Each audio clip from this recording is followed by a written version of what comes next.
pain gets worse, worse, worse, worse, worse. It's happening all the time, not just at night. I'm taking Vicodin every 4 hours. I can barely see. It's like bad scene. Utilizing my knowledge of the hospital paging system, I page Dr. John and my primary doctor. I'm in pain all of the time, not just at night. They order CT scans. I'm sitting in front of my primary doctor. Are you experiencing night sweats? She's palpating the nodes in my neck. I felt like, and not everybody check, you don't, you're fine. I had grapes underneath my skin. You could kind of feel, roll them around, like, when your lymph nodes get, you can feel them here. So I had them here. They were like, anyway. So she was palpating my neck. Night sweats? Nope. How about weight loss? You look as if you lost a lot of weight. Well, I'm not eating a lot of things. I'm not worried about it. Also, the pain medication makes me feel nauseous, so I'm not hungry. I'm going to order a chest CT.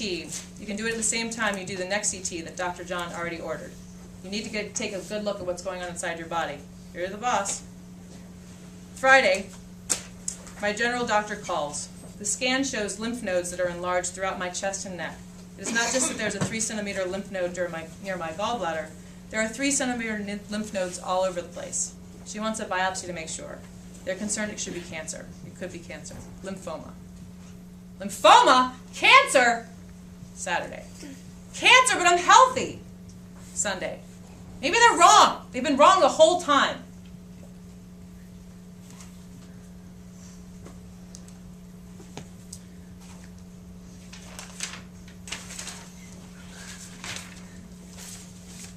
So, denial.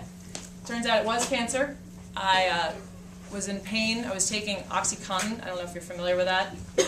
It's pretty strong stuff. My husband told me later that I was taking more medication outside the hospital than they give people post-surgery inside the hospital, which is not something you ever want to hear. But anyway, I was taking a lot of pain medication, and I started the chemotherapy. And the course was going to be 6 months, and I was so excited that I wasn't crazy, that my pain was actually real. That I was like, okay, it's cancer, that's fine, but it's going to take the pain away. We're good. We're just going to move on. I started working a couple months into it with a doctor who does narrative-based medicine. And narrative-based medicine is the theory that you're working, that it's not just your body that makes you sick, that it's your spiritual health, your emotional health, your genetic health, your environmental health that all contribute. And so I have another part of the book where I have journal entries. And one of them is a journal entry about my experience with the holistic doctor. My weekly sessions with Dr. Roth continue. He assigns homework, personality tasks like the Myers-Briggs scores to figure out if I was introvert, extrovert, how is this going to affect how I deal with pain medication and dealing with blah, blah, blah. Reading Carolyn Myss, she's one of those new age people that talks about the Jungian archetypes that all of us have inside of us and how they affect how we interact with everyone. To figure out my archetypes. Writing assignments where I write out my goals, hopes, fears, what do I want to do. I order supplements to help cleanse, detoxify, kill the cancer cells. Each week I show up, diligently write notes on my homework, do 25% and the thinking that I could do, and then watch Sex and the City. I received 1 infusion in November, 2 in December, 2 in January, 2 in February, and I have reached March hair intact. Dr. Roth repeats himself again and again about the pathways of disease. All levels of your psyche, emotional, mental, genetic, and spiritual, work together to create or destroy disease. I'm ready for this to be over and not ever have to think about it again, which I think everybody could argue is a big dose of denial. Right? You all know that word? Okay. So I kind of think of my own experience as pain, didn't know what it was, and then 6 months of chemotherapy, and it was like, okay, I'll do the 6 months, it'll be done, and then I can go on and do something else with my life. I'm so excited, I can get this out of here. I can go back to DTE, and then it didn't work. So at the end of my 6 months, I sit down to the doctor's office and she starts crying. You don't ever want your doctor to cry, by the way, when you're having an appointment with her. It's a bad idea.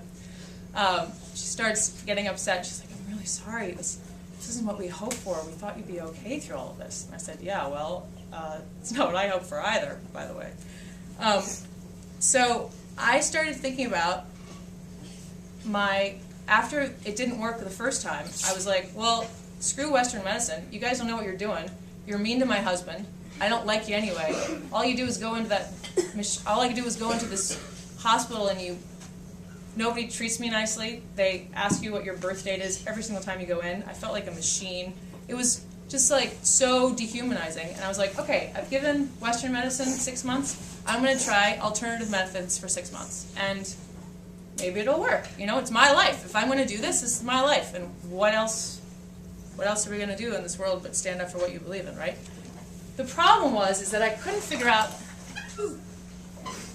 everything rolls. I realized that if I was going to get well, I had to figure out what I was getting well for, if that makes any sense. I remember when I was in college, it was all like, oh, what are you going to do? What's your job going to be? What are you going to be when you grow up? What's my purpose in life? I had the same conversation when I was 29. I didn't know what my purpose was, and I was sick. So I had to figure out, well, why am I going to fight to get better? And Dr. Roth was teaching me that if my genetic, if my emotional, if my spiritual self were all part of my pathway to health, that I needed to figure out some way to get myself excited enough to pull myself out of being sick. So purpose in life is a pretty big discussion, and I'm sure you all will consider to think about this. But and I realized I was starting to think about this earlier on. I don't need to read it. You guys got the idea. As I mentioned, I was also mad about my husband's job. And I don't know if all of you are familiar with the idea of residency, but when you finish medical school, you then start an apprenticeship. And for my husband, who's a urologist, it's a 6-year program.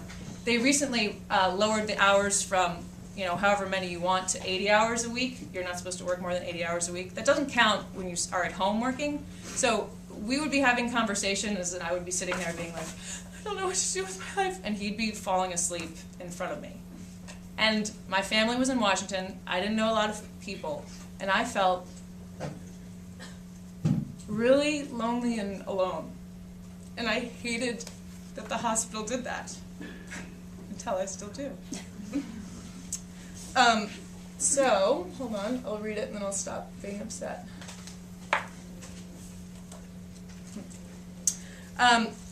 So I'm going to have a second biopsy, and because they always have to check every time just to charge you more money on your insurance or whatever. So I'm calling George at the hospital to tell him about this biopsy that I have scheduled. It's scheduled for the first thing in the morning. I would really like you to be there. I cannot believe I have to ask my husband to be with me for this. And I know he's going to prevaricate. Well, here it is.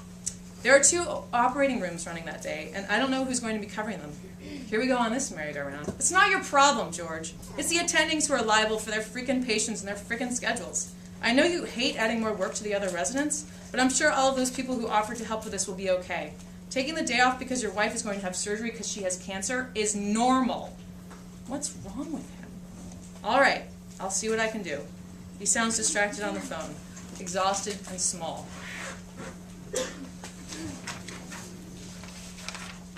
So I'm doing alternative treatments. I'm doing high doses of vitamin C. I don't know if you're familiar with this idea, but there's some people who believe that vitamin C goes into cancerous cells, which take in lots of glucose. They really like sugar. And it goes in and it blows them up.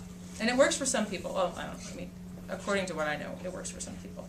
So I'm doing vitamin C, and it doesn't seem to be working really well. And I'm freaking out.